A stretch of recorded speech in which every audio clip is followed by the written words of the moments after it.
Tonight, there's news reports going around that Andrew Dillon has been given the nod to be the new CEO of the AFL. My understanding is it hasn't changed from what we told you exclusively last week, and that is the job is Andrew Dillon's, but for one point, and that is if they can get Gillen to stay on and keep Dillon at the same time, and that continues right to this moment. Last couple of days, candidates who have also been in the frame for this position have been told nothing but to wait. There's no decision. My understanding is that the AFL wants to have a look at now a holus bolus look at the commission, where there's two vacant positions, and I believe that there might be another two coming up, and also then look at a new structure for the AFL.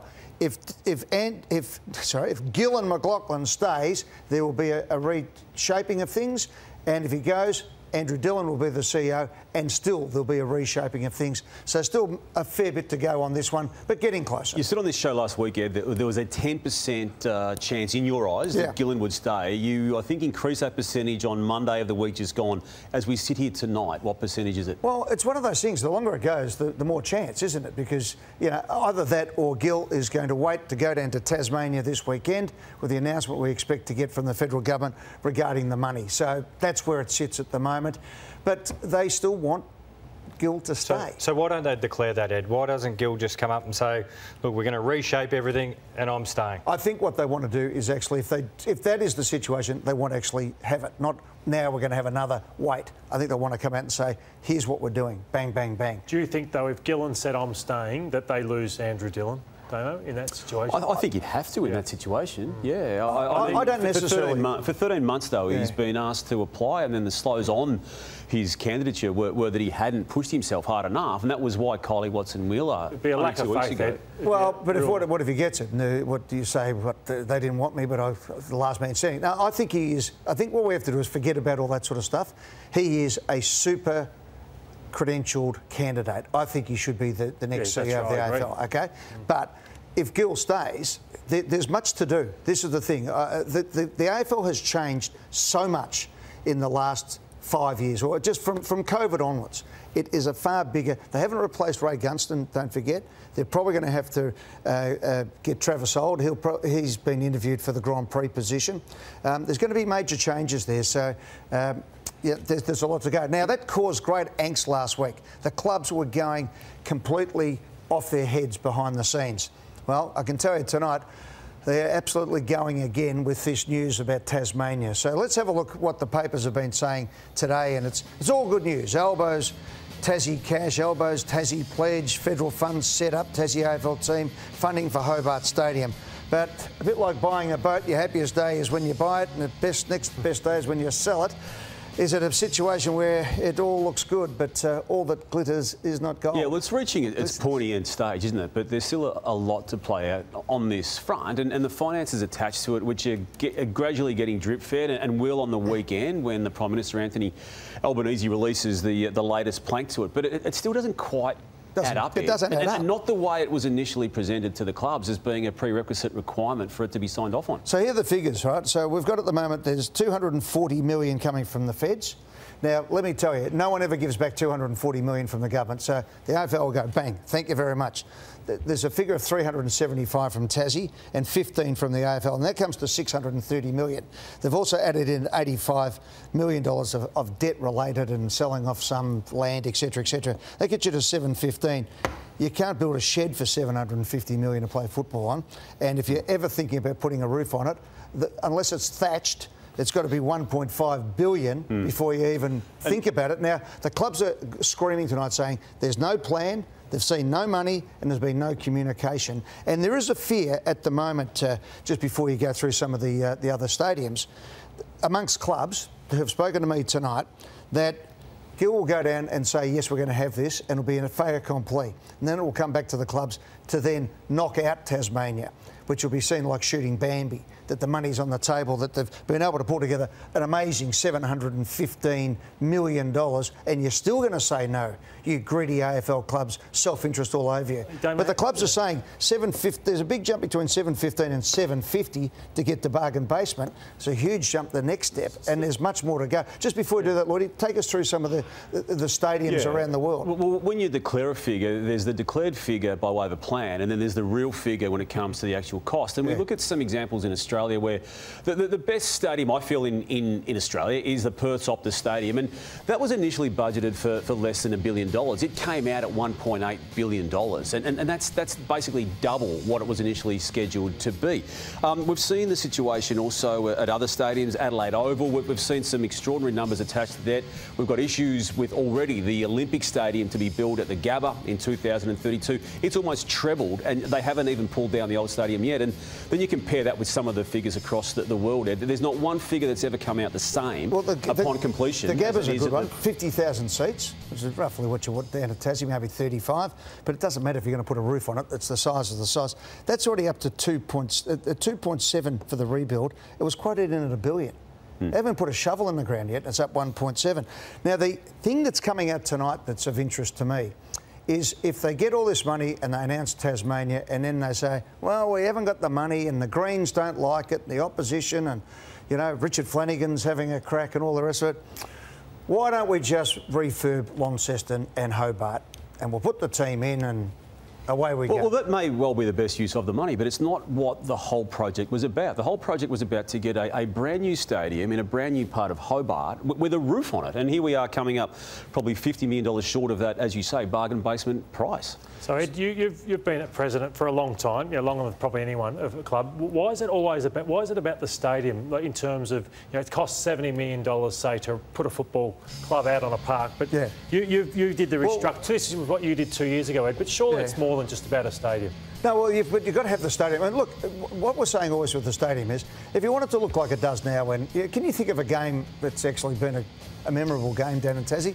I'll come back to those things. 13 for the wrong reasons. Other than that, and you know, we're going to want to retain players, Lordy. And if you're down there and you're the number one talent in Australia and you're kicking the ball and the wind's blowing it back over your head, if you're going to have Friday night football, so this is not Sunday afternoon and a bit of a sop to North Melbourne and Hawthorn.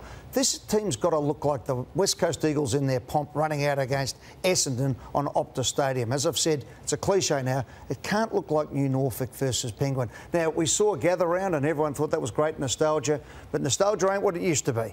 Yeah, once off every now and again, but we haven't even factored in other costs. So we don't want a Gold Coast situation where you've got all these draft picks training out of portables and then the staff and then your external training facilities, when no doubt they'll want to use that stadium for other things to get a return on revenue. It's a good point, because the AFL have never been able to nail the establishment costs of any team, and that was even with unlimited resources for Gold Coast and GWS. They still went end light. And we're still suffering from it. What about whoever comes in as CEO, and they've got Tassie, and they've got Gold Coast, and they've still got GWS, and they've still got North, and got all these things. So there's a few people worried about whether or not this ends up becoming still a relocation of a team down at Tassie. Players coming into the team. Lord, you're in the space of development when you coach an elite junior sporting club, and you know what's out there when it comes to the talent from each part of the country, and there's issues with Tassie. Yeah, and that's a challenge, Damo, about how there's enough talent, and you want as many Tasmanians in this team as possible. And I just look at how Tasmania has gone in terms of drafting and the development that's needed. So you throw them up against the Sandringham Dragons, which is just a region in Melbourne, and players drafted since 2015, 17 from Tasmania and 53. And then if you look at where the total number of players in the comp is 3%, Damo. So that's what the last thing we also want to do is have players, if you can't produce your own and your homegrown talent, how are you going to lose them? And then extraordinarily today, you've got the captain of a footy club, which is sponsored by Tasmania, which plays matches in Tasmania, which gets money out of Tasmania, saying this about the future. Because there's not much happening in there, that would be quite difficult. I couldn't imagine myself living there as a young fella. So just to back over that, his club is sponsored by Tasmania, he plays in Tasmania, and that's what the captain of that club... Mate, we can't keep people on the Gold Coast. Everyone kills themselves to go up on schoolies, and we can't keep 20-year-old, 25-year-old That's a staggering statement from the one club that's got the alignment with the state. I know. What are we saying here then? So my point has always been, I'm for Tassie, right? I love Tassie, I love the idea, but don't sell us a pup. You know, it's like when you find 20 cents on the footpath and you run on the milk bar and you want to get a Golden Gate time and you find out it's 35 cents. So on what you've been told now then, Ed, if you were the president of Collingwood, would you be voting no on what has been presented with you? I'll tell you, I've always voted yes on these things on behalf of the Collingwood board, because we'd like to grow the game, all right? We love Tasmania and we'd love it to go. You see the Jack Jumpers down there playing you know, that team's probably worth $30 million now. It could be sold for even $40 million. 40 million price okay, tag so if on you're it, in, you're in it. But that's what I've always thought. The one way to go broke is to underinvest in the establishment of these things. And you can't do that. It's James Sicily, you can say he's the captain. He's just telling the truth for a change. I mean, Tim Lane and Jack Revolt and all these guys who have a great love for Tasmania can sell it as much as they like, but they all live in Melbourne, okay? And if you're telling, I don't know if there's any kids at the moment lying awake hoping that they're going to play in Tasmania on a refurbished Launceston Oval.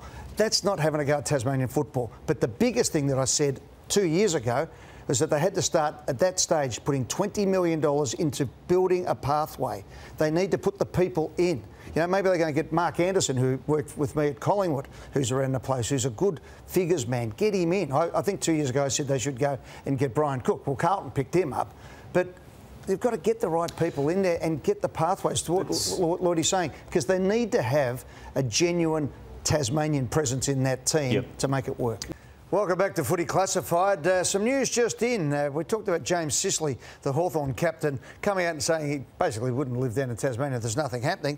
Well, Sis has put this out just moments ago on his personal Instagram, I think it was. I want to apologise to anyone I've offended or upset about my comments on Tasmania today. Comments were made on RSN were flippant and do not reflect my views on Tasmania. What I said related to my personal situation throughout my career, my attachment to Melbourne would have made it hard to live in Tassie full time, which underlines exactly the point we were making, because they're going to have to get people from Melbourne to play down there. That's not to say there are not many AFL footballers who would enjoy living there. I love coming down to Tassie to stay and play and visit Tassie early outside of football, to enjoy its golf courses and food. I'm proud of our long-term relationship and the state, and I continue to support Tasmania getting its own team as long as they're paying Hawthorn $5 million a year. I get the apology. He didn't say that, I said that. And everyone's allowed to apologise, and well done to him for doing it. Yeah. But it's a PR disaster for the captain of the club, sponsored by Tasmania, as we said in the first segment. Yeah, but what it is also, it just shows the sensitivity behind the scenes. It does.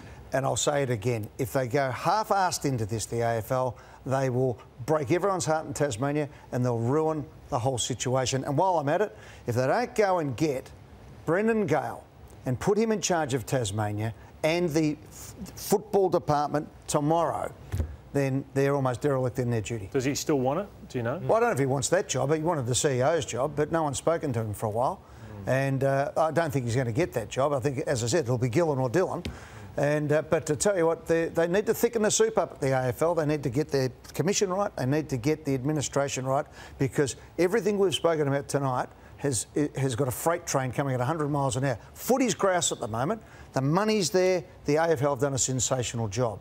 But it is the bright day that brings forth the adder, Julius Caesar said in Shakespeare's Julius Caesar, and there's a few lining up to sting the AFL at the moment.